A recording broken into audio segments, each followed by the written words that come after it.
मध्य प्रदेश की मोहन सरकार के अंदर एक महिला अधिकारी है, जिन महिला अधिकारी को सालाना 2.5 करोड़ रुपए एक कारोबारी से रिश्वत चाहिए और उस रिश्वत का आरोप लगाकर उस कारोबारी ने बकायदा उन कथित महिला का नाम लेते हुए जहर खाकर आत्महत्या कर लेता है।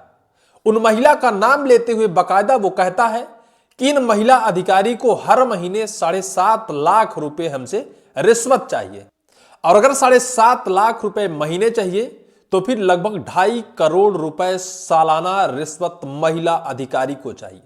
और अगर 2.5 करोड़ रुपए सालाना वो कारोबारी महिला अधिकारी को नहीं दे पा रहा है तो आखिर वो प्रताड़ित होकर आत्महत्या कर लेता है। मध्य प्रदेश यानी पूरे देश में एक कानून लागू होना चाहिए। जिस तरह से चीन में भ्रष्टाचार और रिश्वत करने के आरोप में उन अधिकारियों को बकायदा फांसी की सजा सुनाई जाती है। अभी हाल ही में एक मामला निकल कर आया था जहां चीन में एक कैबिनेट के कृषि मंत्री के ऊपर बकायदा रिश्वत का आरोप लगा था और उस कैबिनेट के कृषि मंत्री को फांसी की सजा सुनाई गई थी।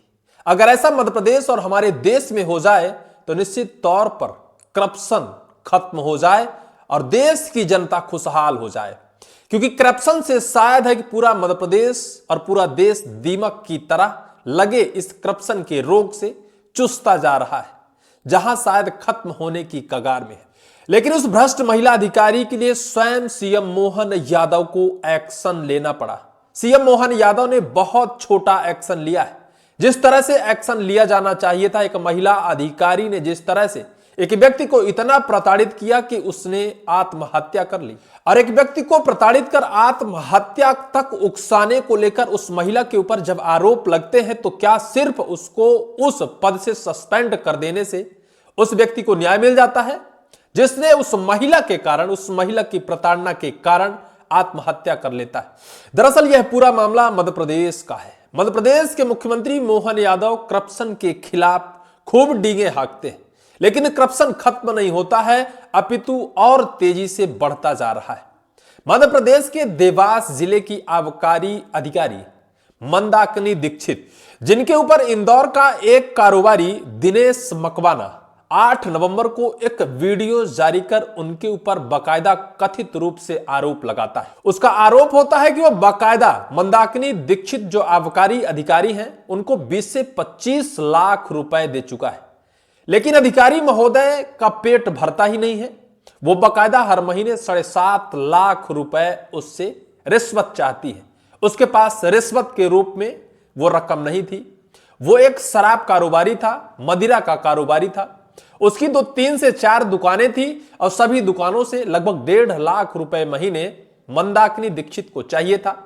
लेकिन उसका कहना था कि हमारे पास रकम नहीं है, अभी व्यापार बहुत मंदा चल रहा है और जब व्यापार चलने लगेगा तो मैडम हम इस रकम को दे सकते हैं, लेकिन फिलहाल वर्तमान स्थिति में हमारे पास रकम नहीं है। लेकिन मंदाकिनी दीक्षित इतना उसको टॉर्चर किया, इतना प्रताड़ित किया, इतना दबाव दिया कि उसके सारे रास्ते बंद हो गए और जिंदगी मौत को गले लगाना उसको सबसे बड़ा रास्ता दिखा। कोई भी मौत को गले ऐसे सामान्य तौर पर नहीं लगा सकता है। दिनेश मकवाना मौत को गले लगा लेता है और बकायदा मंदाकिनी दीक्षित के ऊपर यह गंभीर आरोप लगाकर तब तक यह पूरा मामला चलता रहा। अभी हाल ही में एक और ऑडियो और वीडियो उसके विपक्ष में जारी किया गया है। कहा जा रहा है कि महिलाओं का तिरिया चरित्र कोई नहीं जानता है।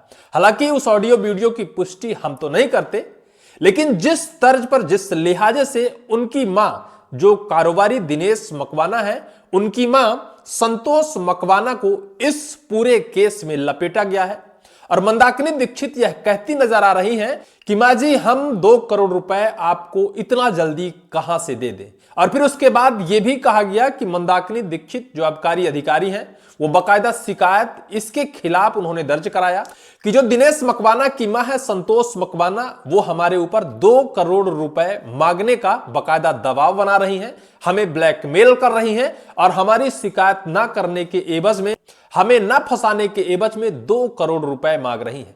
उसका कुछ ऑडियो और वीडियो भी सोशल मीडिया में वायरल हो रहा है। लेकिन उसके बाद मध्य प्रदेश के CM Mohan Yadav action mode में आते हैं। एक्शन मोड में आते हुए बाकायदा मंदाकिनी दीक्षित जो आबकारी अधिकारी हैं उनको तत्काल प्रभाव से निलंबित करने का आदेश दे देते हैं। सीएम मोहन यादव का यह ट्वीट आपके मोबाइल स्क्रीन पर चल रहा है, जिसमें लिखा है, देवास जिले के एक मदिरा ठेकेदार द्वारा आत्महत्या के पूर्व बनाए गए वायरल वीडियो पर संज्ञान लेते हुए देवास की प्रभारी आबकारी आयुक्त को तत्काल प्रभाव से निलंबित किया गया है। उनके विरुद्ध जांच भी की जा रही है। यह प्रकरण प्रथम दृष्टया अत्यंत गंभीर श्रेणी में आता है। अत्यंत गंभीर श्रेणी में तो है, लेकिन सिर्फ उनको अभी तत्काल प्रभाव से निलंबित किया गया है। एक महिला अधिकारी के कारण एक कारोबारी आत्महत्या कर लेता है, उसका पूरा परिवार बिखर जाता है, उसके पूरे परिवार में एक कमाने वाला खत्म हो जाता है। लेकिन इसके बावजूद मध्य प्रदेश सरकार सिर्फ आबकारी अधिकारी को सस्पेंड करती है। इसके बावजूद भी जो षड्यंत्र रचा जाता है, पूरे मामले को पलटने का जो प्रयास किया जाता है मंदाकिनी दीक्षित आबकारी अधिकारी द्वारा, कि बकायदा उन आरोपों को पलटकर उनकी मां के ऊपर ही लादने का प्रयास किया जाता है और कहा जाता है कि जो दिनेश मकवाना शराब कारोबारी है, उनकी मां संतोष मकवाना ने 2 करोड़ रुपए दबाव देकर और लेने का प्रयास कर रही हैं। जहां दूसरी तरफ से मंदाकिनी दीक्षित ये कहती नजर आ रही हैं कि मेरे पास इतने कम समय में 2 करोड़ रुपए कहां से मैं लाऊं, कैसे लाऊं, मैं नहीं दे सकती हूं। इस पूरे मामले को लेकर वहां के कलेक्टर साहब से भी बात की गई है, तो उन्होंने कहा है कि इस पूरे मामले में जांच की जा रही है।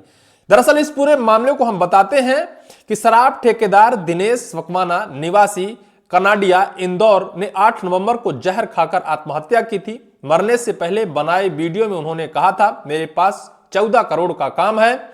यह AC assistant commissioner madam Mandakini Dikshit हैं, वो मुझे पैसे की डिमांड करती हैं। 5 दुकानों में 7.5 लाख रुपए महीने मांगती हैं। मैं 20 से 22 लाख दे चुका हूं, लेकिन अब त्रस्त होकर जान दे रहा हूं। आबकारी बोली 2 करोड़ की डिमांड कर रही है। Assistant excise commissioner Mandakini Dikshit ने देवास एसपी को 24 नवंबर को शिकायती आवेदन दिया।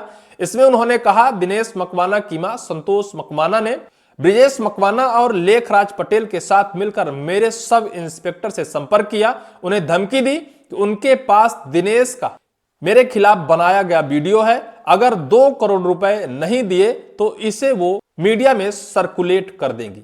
बकायदा आरोप दिनेश मकवाना की मां संतोष मकवाना के ऊपर मंदाकिनी दीक्षित ने लगाकर उनको फंसाने का प्रयास किया। कैसे मध्य प्रदेश के अधिकारी और कर्मचारी हैं, खुद तो लूट में इस तरह से शामिल हैं और फिर उससे बचने के लिए क्या जालसाज करते हैं कि पहले तो उन्हें इतना प्रताड़ित किया गया कि उनके घर का कमाने खाने वाला आत्महत्या कर लेता है और फिर इस पूरे आरोप से बचने के लिए उनकी मां को भी फंसाया जाता है। वास्तव में इनके खिलाफ सिर्फ सस्पेंशन की कार्यवाही नहीं, इनके हाथों में हथकड़ियां और इनको सलाखों के पीछे भेजा जाना चाहिए, ताकि आने वाले वक्त पर मिसाल साबित हो, भ्रष्टाचार और करप्शन खत्म हो सके और ऐसे सामान्य कारोबारी किसी के दबाव और प्रताड़ना से जान ना गंवाएं। इस पूरी वीडियो को लेकर आपकी क्या राय है, कमेंट सेक्शन पर कमेंट जरूर करिएगा।